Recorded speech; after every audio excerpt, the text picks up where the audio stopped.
Hi అండి. Welcome to my channel Bhagyalakshmi పచ్చ. ఎలా ఉన్నారు? బాగున్నారా? నేను కూడా చాలా బాగున్నాను. ఈరోజు కూర అయితే చిక్కుడుకాయ టమాటా చేస్తున్నాను. టమాటాలు మాత్రం చాలా రేట్ ఎక్కువగా ఉన్నాయిగా, అందుకని టమాటాలు చాలా తక్కువ వేశాను. పావు కేజీ చిక్కుడుకాయలకి మూడో నాలుగో టమాటాలు వేసాను. అదే టమాటాలు రేటు తక్కువగా ఉన్నాయి అనుకోండి, టమాటాలు ఎక్కువ వేసుకొని చిక్కుడుకాయలు తక్కువ వేసుకుంటాం. చిక్కుడుకాయలు కూడా రేటు తక్కువేం లేవులేండి. చిక్కుడుకాయలు కూడా చాలా రేటు ఎక్కువగా ఉన్నాయి.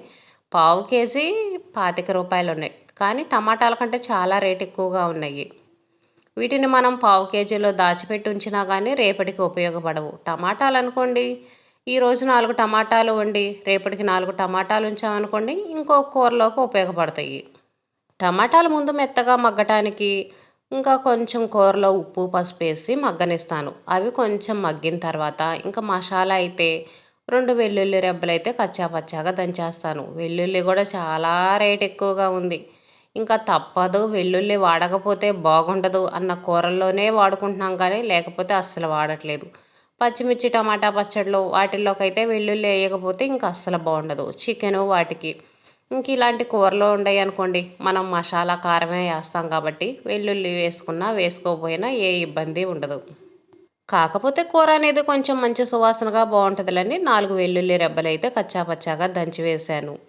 ఇంకా టిఫిన్ అయితే మాత్రం ఈరోజు నూడిల్స్ చేస్తున్నాను. 4 రోజుల నుంచి దోశలకి బియ్యం నానపోద్దాం అనుకుంటున్నాను, అంతే వాయిదా వేస్తున్నాను. ఇంక ఈరోజు మాత్రం ఇంక ఇదిగోండి నూడిల్స్ అయితే చేస్తున్నాను. పిల్లలు నూడిల్స్ అయితే ఇష్టంగానే తింటారు, కానీ పెద్దవాళ్ళకు మాత్రం అంతగా తినాలనిపించదు. ఈ నూడిల్స్ తిని పొలం వెళ్ళి పని చేయాలంటే అస్సలు చేయలేరు, వెంటనే ఆకలైద్ది. నూడిల్స్ కూడా హెల్త్కి మంచిది కాదులేండి. ఇవి తిని ఎండకెళ్ళి పని చేయాలన్నా కూడా కష్టంగానే ఉంటుంది. అందుకనే మా ఆయనకైతే మాత్రం నవీన్కి అన్నం వండాను కదా, ఆ అన్నమను చిక్కుడుకాయ టమాటా కూర చేశాను కదా, అదైతే తిని చేనుకి వెళ్ళాడు. ఇంకా నవీన్కి అయితే మాత్రం నూడిల్స్ టిఫిన్ చేశాను. నాకు కూడా ఇంకా నూడిల్స్ తప్పదు. రైస్ ఉంటే రైస్ తినేదాన్ని, రైస్ లేదు కాబట్టి ఇంకా ఉదయాన్నే ఏదో ఒక టిఫిన్ తినాల్సిందే కాబట్టి ఇంకా నూడిల్స్ అయితే కొంచెం చేసుకొని తింటాను. నూడిల్స్ వేడివేడిగా తింటేనే బాగుంటాయి, ఆరిపోతే అస్సలు బాగుండవు. ఇంకా అందుకని నేను తినేటప్పుడు మళ్ళీ నాకు సపరేట్గా చేసుకుంటాను. ఇంకా నవీన్కైతే టిఫిన్ ఇచ్చాను కదా, వాడికైతే తర్వాత పాలు ఇస్తున్నాను. ఇలాంటి టిఫిన్లు తిన్నప్పుడు మాత్రం తప్పనిసరిగా పాలు తాగాల్సిందే. ఈ టిఫిన్ తిని స్కూల్కి వెళ్ళినా సరే వెంటనే ఆకలైద్ది, హెల్త్కు మంచిది కాదు. అది తెలిసినా కూడా మనం ఒక్కొక్కసారి ఇంక ఇలా చేస్తూనే ఉంటాము. అప్పుడప్పుడు ఇంకా పిల్లలు ఇష్టం కూడా కాదనలేము. ఒక్కోసారి మనకు బద్ధకం వచ్చేసి ఇంట్లో పిండ్లు ఏమి వేయకుండా ఉంటాం కదా, ఇంకా అలాంటప్పుడు కూడా తప్పదు. పిల్లలు అడక్కపోయినా సరే మనం ఇలాంటి టిఫిన్లు చేసి పెడతాం. ఎందుకంటే ఇంట్లో పిండి వేసుకోవడానికి మనకు బద్ధకమైనప్పుడు ఇలాంటి పనులు చేస్తూ ఉంటాము. పిల్లలైతే స్కూల్కి వెళ్ళిపోయారు. ఇంకా నేను కూడా టిఫిన్ తినేసి ఇంట్లో అయితే కాకరకాయలు ఉన్నాయి. కాకరకాయలు మజ్జిగలో ఉడకబెట్టి ఇంకా వీటిని కారం చేయాలనుకుంటున్నాను. ఈరోజైతే మజ్జిగలో ఉడకబెడతాను. ఇవి కారం చేయాలంటే ఒకరోజు ఎండాల్సిందే. మజ్జిగలో ఉడకబెట్టి కాకరకాయల కారం చేయక చాలాళ్ళు అవుతుంది. అంతకుముందు ఎప్పుడో 1 సంవత్సరం క్రితమో ఏమో ఇలా చేశాము. దగ్గర దగ్గర సంవత్సరం అవుతుంది ఇలా మజ్జిగలో ఉడకబెట్టి కారం చేయక. ఎప్పుడు కాకరకాయల కారం చేసినా నూనెలో ఫ్రై చేయటం, వాటిని కారంలాగా చేయటమే కానీ ఇలా మజ్జిగలో ఉడకబెట్టడం మాత్రం చానాళ్ళు అవుతుంది. ఇలా మజ్జిగలో ఉడకబెట్టుకొని కాకరకాయల కారం చేస్తే టేస్ట్ అనేది చాలా బాగుండిద్ది. నాకైతే మాత్రం చాలా ఇష్టము. కానీ ఇది చేయాలంటే మాత్రం 1 రోజు 2 రోజులు ఆగాల్సి వచ్చింది. అందుకని ఎక్కువ శాతం నూనెలో ఫ్రై చేయటం, కాకరకాయల కారం చేయటం అలానే చేస్తున్నాము. ఇవి ముక్కలు కొంచెం పెద్దగానే కట్ చేసుకోవాలి. ఎందుకంటే మజ్జిగలో ఉడకబెడుతున్నాం కాబట్టి ముక్కలు మెత్తగా ఉంటాయి. ఒకరోజు ఎండలో ఎండబెడతాం కదా, అందుకని ఇవి సైజు కూడా చాలా తగ్గిపోతాయి. అందుకని కొంచెం పెద్ద ముక్కలే కట్ చేసుకోవాలి. అదే చిన్న సైజు కాకరకాయలు అనుకోండి, ఇంకా వాటిని డైరెక్ట్గా కాయలు ఉడకబెట్టవచ్చు. మనం వంకాయలకి ఏదైనా బజ్జీలు వేసేటప్పుడు మధ్యలో చీలికలాగా చేస్తాం కదా, అలా చీలికలాగా చేసి మజ్జిగలో ఉడకబెట్టుకున్నామంటే ఉప్పు అవి బాగా పట్టేసి మనం కాకరకాయలు కాయలే వేయించుకొని కారం చేసుకోవచ్చు. కాయలు ఉడకబెట్టేటప్పుడు చేదు లేకుండా ఉండటానికి ఇందులో కొంచెం మజ్జిగ వేసి ఉడకబెడతారు. అంటే మొత్తం మజ్జిగ పోసుకోవచ్చు. అన్నీ మజ్జిగ అంటే మన దగ్గర ఉండవు కాబట్టి కొంచెం పెరుగు తీసుకొని ఇలా మజ్జిగలాగా చేసి పోస్తున్నాను. ఉడకడానికి సరిపడా అయితే వాటర్ అయితే పోసాను. మజ్జిగ అయితే మాత్రం ఈ గ్లాస్ పోస్తున్నాను.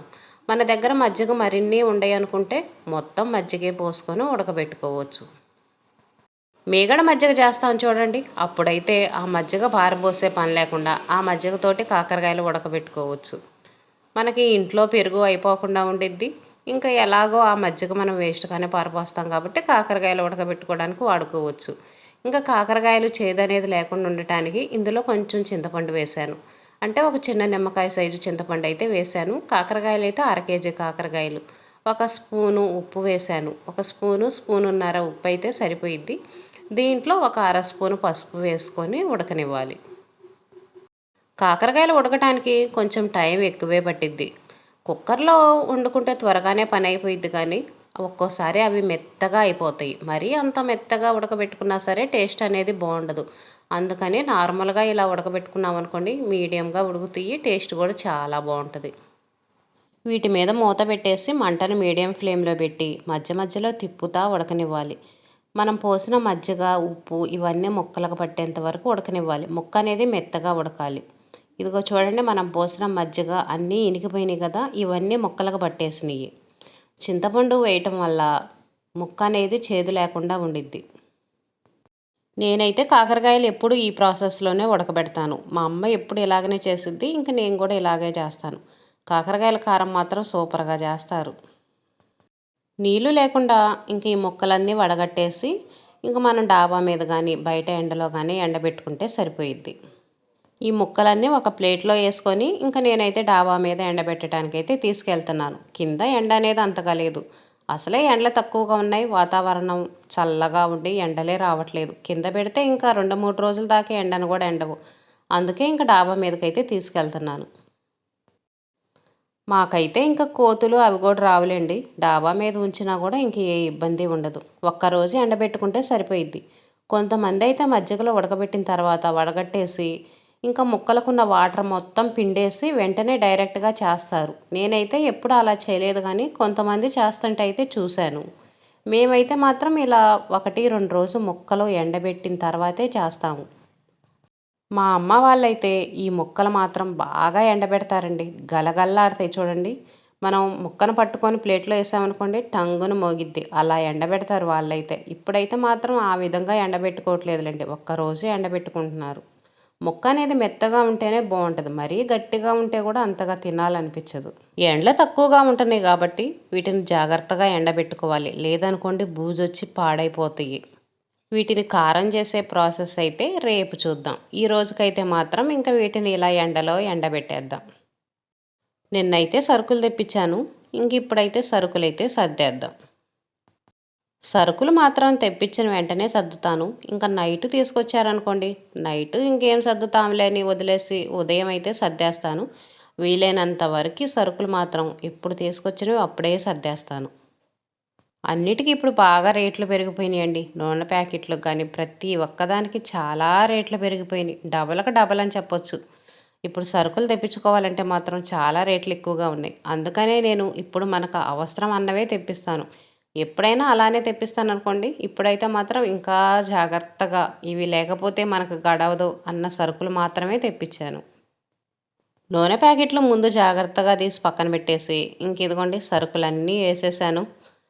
నూనె ప్యాకెట్లు అలాగే వేసామనుకోండి పగిలిపోతాయి కదా, అందుకని వాటిని అయితే జాగ్రత్తగా పెట్టాను. ఇప్పుడైతే ఇంకా సబ్బులు ఇవి ఉండే కదా, సబ్బులు సరుపులు ఇంక ఇలాంటివన్నీ ముందు సర్దేస్తాను. మనం సరుకులు అనేవి ఈజీగా సర్దుకోవాలంటే ముందు మనం డబ్బాల్లో పోసుకోకుండా ఇలా ప్యాకెట్లే డైరెక్ట్గా పెట్టేసుకుంటాం కదా, ముందు వీటిని సర్దుకోవాలి. ఇవన్నీ సర్దేసుకున్నాం అనుకోండి సగం సరుకులన్నీ ఖాళీ అయినట్టుగా ఉంటాయి. తర్వాత ఇంకా మనం డబ్బాలకు అనేది పోసుకోవడానికి ఈజీగా ఉంటుంది. కొంతమంది అయితే సరుకులు అయితే చాలా తెప్పించుకుంటారు కానీ వాటిని సర్దుకోవడానికి మాత్రం వాళ్ళకి ఇసుకొచ్చేసి 1-2 రోజులు ఆ సరుకులను అలాగే ఉంచేస్తారు. అలా కాకుండా నేను చెప్పిన ప్రాసెస్లో కనుక సర్దుకున్నారనుకోండి, ఎన్ని సరుకులైనా సరే ఈజీగా సర్దేసుకోవచ్చు. ముందు ఇదిగోండి ఈ సబ్బులు ఇవన్నీ పక్కన పెట్టేశాను కదా, ఇవి నేను ఏ వస్తువులు ఎక్కడ పెట్టుకుంటానో అక్కడైతే సర్దేసుకొని వస్తాను. తర్వాత అయితే ఇంక ఇక్కడ బకెట్ ఉంది చూడండి, ఈ బకెట్లో ఇప్పుడు నాకు అవసరం లేని సరుకులన్నీ అందులో వేస్తాను. అంటే మినపగుళ్ళు అవన్నీ తెప్పించాను కదా, అవి 3 కేజీలు అలా తెప్పించాను అనుకోండి, 2 కేజీలు అయితే ఇప్పుడు వాడుకోవడానికి ఈ టిఫిన్లో డబ్బాల్లో పోసుకుంటాను. 1 కేజీ ఇంకా అలా అయితేనేమో ఆ బకెట్లో వేస్తాను. మొత్తం డబ్బాల్లో ఓపెన్ చేసి పోసామనుకోండి వాటిని మనం వాడుతూ ఉంటాము. ఇంకా దుమ్ము బట్టి పురుగు పట్టినట్టుగా వస్తాయి. మినపగుళ్ళు అయితే మనం ఎక్కువ రోజులు అలాగే ఉంచామనుకోండి, అడుగున దుమ్ములాగా వచ్చేసి పురుగులు వచ్చేస్తాయి. అందుకనే నేను అవసరం అనుకున్న వాటికే ఓపెన్ చేసి వాడుకుంటాను. అవసరం లేని ఆ బకెట్లో వేసి పెట్టుకుంటాను.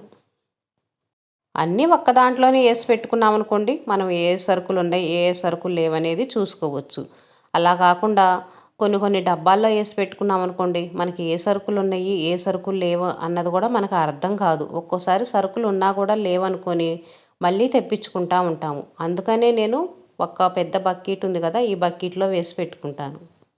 మినపగుళ్ళు పంచదార ఇంకా అవన్నీ అయితే బకెట్ని అడుగున వేసాను. పైనేమో నూనె ప్యాకెట్లు వేసాను. నూనె ప్యాకెట్లు అడుగున వేసామనుకోండి, ఒత్తిడి తగిలి మళ్ళీ నూనె అంతా కారిపోయిద్ది.